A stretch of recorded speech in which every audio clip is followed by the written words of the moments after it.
Last lecture में आपको load line analysis पढ़ाई थी, ठीक है। लोड लाइन एनालिसिस के बाद आज पढ़ेंगे two port representation of transistor. ये बहुत ही इंपॉर्टेंट है, आपको अच्छे से पढ़ना है, लॉन्ग क्वेश्चन यहाँ से आता ही आता है, ठीक है। और ऑब्जेक्टिव के पर्पज से भी आपको चीजें पता होनी चाहिए। Two port representation of transistor होता क्या है? बेसिकली हमने ट्रांजिस्टर में 3 टर्मिनल्स देखे हैं, देखें, इमिटर, बेस, कलेक्टर। लेकिन यहाँ पर टू पोर्ट ट्रांजिस्टर का जो रिप्रेजेंटेशन है उसमें हम 2 टर्मिनल्स का इनपुट के रूप में यूज करते हैं और 2 टर्मिनल्स को आउटपुट की फॉर्म में यूज करते हैं। यहाँ पर देखो ब्लॉक डायग्राम बनाया हुआ है, ये ट्रांजिस्टर है, इसका ये हमारा इनपुट टर्मिनल होगा ए और बी, ऐसे ही ये हमारा आउटपुट टर्मिनल होगा ए डैश और बी डैश, ठीक है। एक टर्मिनल को यहाँ पे कॉमन किया जाता है, तभी 2 टर्मिनल इनपुट और आउटपुट में दिखाए गए। इनमें respectively I1 B1 I2 B2 input current and output current और input voltage and output voltage को शो कर रहे हैं। यानी I1 हमारी इनपुट करंट और I2 हमारी आउटपुट करंट, B1 हमारा इनपुट वोल्टेज और B2 हमारा आउटपुट वोल्टेज, इसको ऐसे कह सकते हैं हम, ठीक है। तो ये याद रखिएगा, इसमें इनपुट टर्मिनल ए बी है और output terminal A dash B dash है। समझ गए? इतनी बात समझ आई? अब इसमें देखो क्या होगा, इसमें जो कोऑर्डिनेट्स है हमारे 4 कोऑर्डिनेट्स हो गए, कौन से? I1 B1 I2 B2। इनमें से कोई 2 कोऑर्डिनेट्स आपके डिपेंडेंट होंगे और कोई 2 कोऑर्डिनेट्स आपके इंडिपेंडेंट होंगे। इस तरह से हमारे रिलेशंस बन करके आएंगे इसमें, ठीक है। इसमें कोई 2 कोऑर्डिनेट्स, जैसे देखो ए वाला हमारा जो रिलेशन है वो क्या है? B1 यानी इनपुट वोल्टेज और B2 यानी आउटपुट वोल्टेज, कैसे है? डिपेंडेंट, ठीक है। I1 यानी इनपुट करंट और I2 यानी आउटपुट करंट कैसी है? इंडिपेंडेंट, देखो दोनों में है, ठीक है। तो ये एक हमारा रिलेशन हो गया। ऐसे ही बी वाले में देखिए, इनपुट करंट I1 और output current I2 dependent, input voltage B1 और आउटपुट वोल्टेज B2 कैसे? इंडिपेंडेंट।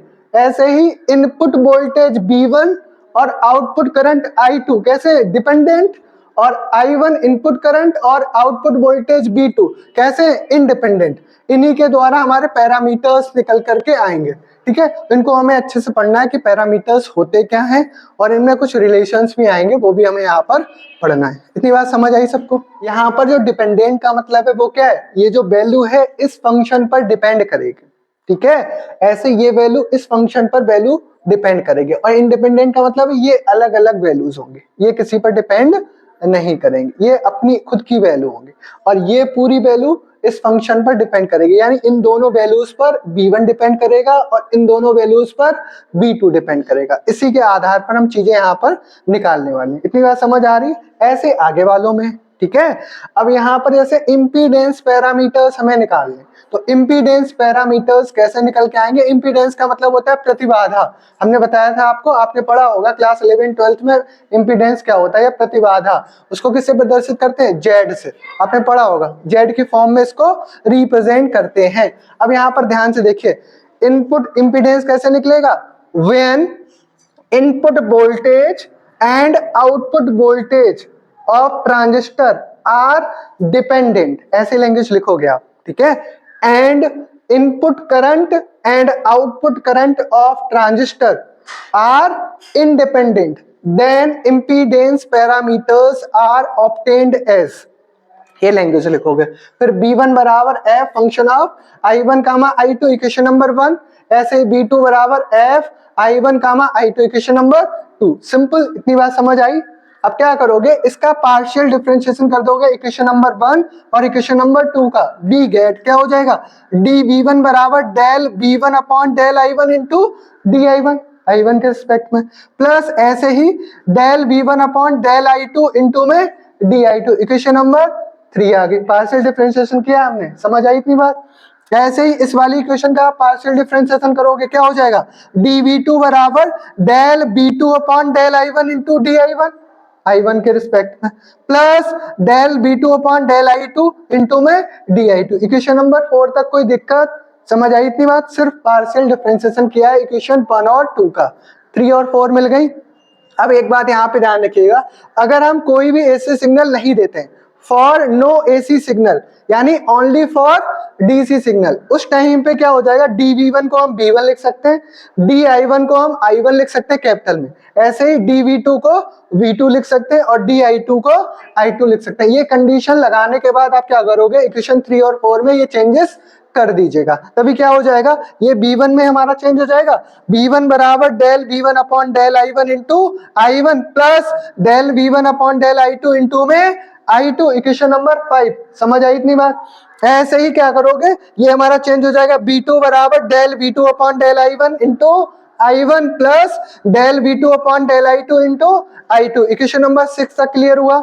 अब हम जानते हैं, आपने पढ़ा होगा प्रतिबाधा क्या होता है, जेड से डिनोट करते हैं, वोल्टेज अपॉन करंट या वोल्टेज करंट के रेशियो का क्या कहते हैं, प्रतिबाधा, B upon I is equal to Z या इंपीडेंस बोलते हैं। जहां जहां पे B अपॉन I लिखा है वहां वहां पर हम जेड रख देंगे, लेकिन ये बात याद रखना इसके सफिक्स में 1 है तो जेड 1 आएगा, इधर देखिए जेड 1 आएगा, सफिक्स वाले लिए जाएंगे, ऐसे ही जेड 2 आएगा, इधर जेड 2 आएगा, वो इक्वेशन चेंज होकर के आएंगे, इक्वेशन 5 और 6 क्या आ जाएंगे, then by equation 5 and 6 B1 बराबर ये हो जाएगा जेड 11 इंटू में I1 प्लस जेड 12 इंटू में I2, इक्वेशन नंबर 7 क्लियर हुई, समझ आई इतनी बात? ऐसे ही B2 बराबर क्या हो जाएगा, Z21 इंटू में I1 प्लस Z22 इंटू में I2, इक्वेशन नंबर 8 क्लियर हुआ यहां तक सबको? यहां पर लिखोगे here Z11, Z12, Z21, Z22 are called impedance parameters which are, ठीक है। अब पहला वाला हम निकाल लें, अब ध्यान से देखना, नाम आप पहले मत लिखो क्योंकि नाम सबके चेंज होंगे, नाम कैसे निकालते हैं ये हम आपको सिखा रहे हैं। यहाँ पे ए पॉइंट डालिएगा, पहले ये कंडीशन लगाओ, इक्वेशन नंबर 7 एक बार लेके चलोगे, एक बार इक्वेशन नंबर 8 लेके चलोगे, ठीक है, मतलब 2 बार इक्वेशन 7 में आपको कंडीशंस लगानी पड़ेंगी और 2 बार इक्वेशन नंबर 8 में कंडीशंस लगानी पड़ेंगी, तब आपके Z11, Z12, Z21 और Z22 निकल करके आएंगे। अब देखो ध्यान से देखो, Z11 चाहिए हमें तो क्या करना पड़ेगा, इसको हमें 0 करना पड़ेगा तभी तो Z11 निकल के आएगा, इतना तो दिमाग लगा ही सकते हो आप। तो क्या करेंगे, y equation 7 when I2 is equal to 0, अगर I2 का मान 0 के बराबर होगा तब क्या हो जाएगा, देन Z11 की वैल्यू क्या आएगी, B1 अपॉन I1, और B अपॉन I क्या होता है, इंपीडेंस होता है या Z होता है, तो यहाँ पे B1 अपॉन I1, इतनी बात समझना, 1 है यानी इसका मतलब क्या होगा, इनपुट होगा, 1 का मतलब क्या है, इनपुट होगा, तो इसको हम ZI लिख सकते हैं, इसका मतलब क्या हो गया, ये इनपुट इंपीडेंस, क्या लिखेंगे इसका नाम, input impedance parameter.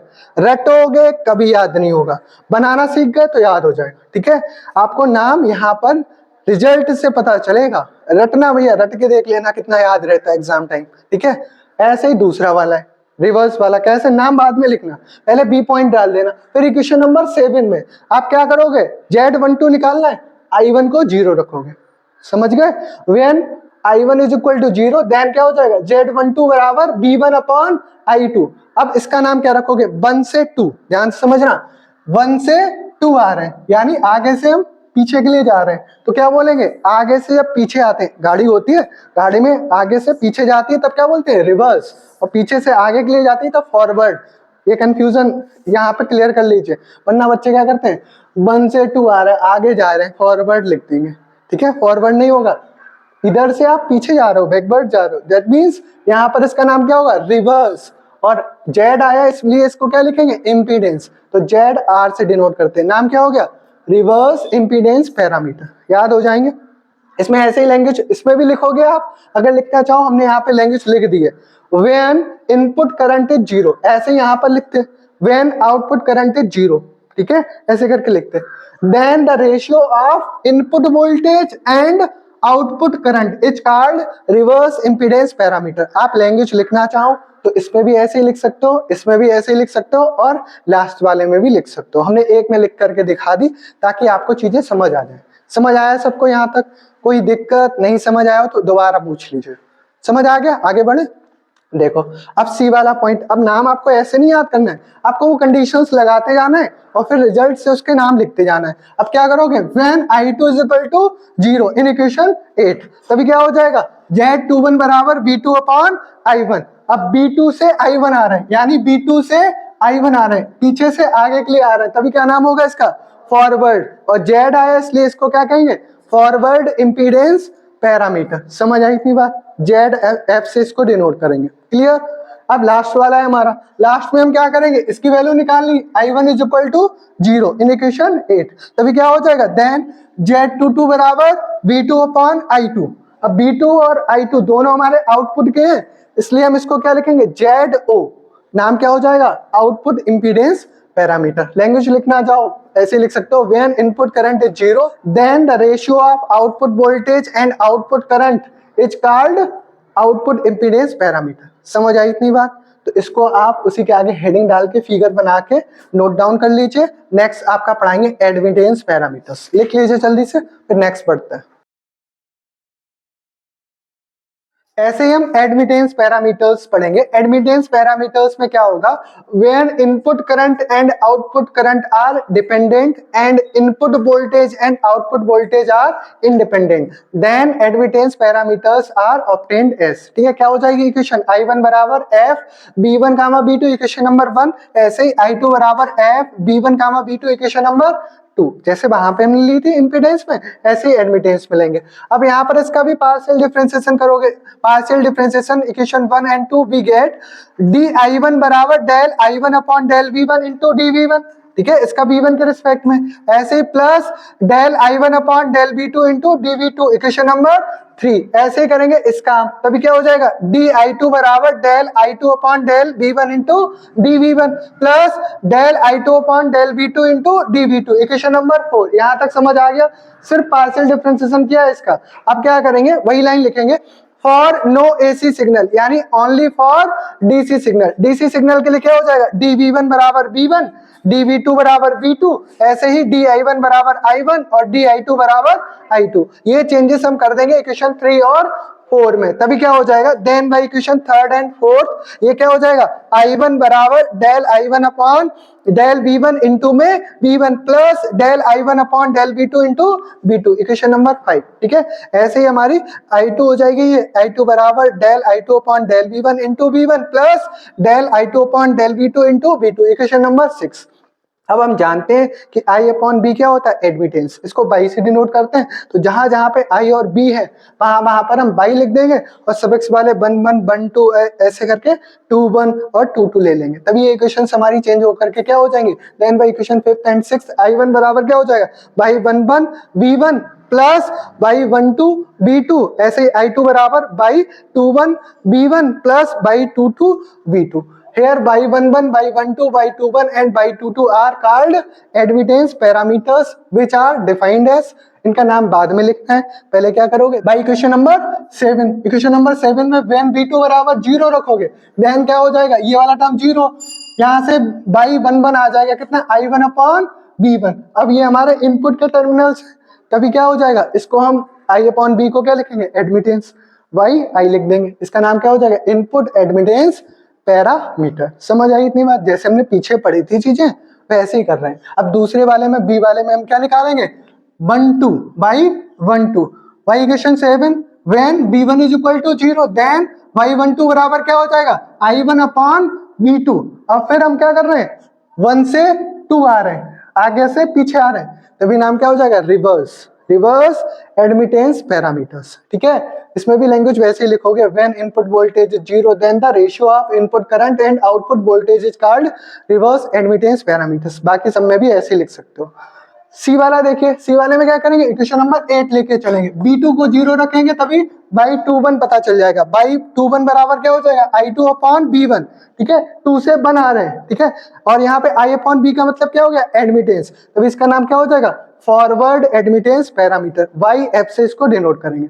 Last one देखिए, लास्ट वन में क्या करेंगे, हमें क्या निकालना है, I22 when B1 is equal to 0 in equation 8, तभी क्या हो जाएगा, देन बाई 2 2 बराबर I2 अपॉन B2, और ये हमारे दोनों आउटपुट के टर्मिनल्स है, तभी इसको हम क्या कहेंगे, I अपॉन B का मतलब एडमिटेंस, O का मतलब आउटपुट एडमिटेंस पैरामीटर। इस तरह से हम इनके नाम लिखते हैं और ये पैरामीटर्स को हम यहाँ पर निकाल करके लेकर आते हैं। यहाँ पर हमें 1 2 के रूप में y12 मिल गया और फिर बाई यहाँ पे देखो y11 मिल गया, y12 मिल गया, y21 मिल गया और y22 मिल गया। यही हमारे क्या कहलाएंगे, एडमिटेंस पैरामीटर्स। तो ये आपके पैरामीटर्स होते हैं। एक आपका और बचा हुआ है सी वाला, हाइब्रिड पैरामीटर्स। वो आपका मोस्ट इंपॉर्टेंट लॉन्ग क्वेश्चन है और वो जा करके आपको 6 सेमेस्टर में एक बार और पढ़ना पड़ेगा।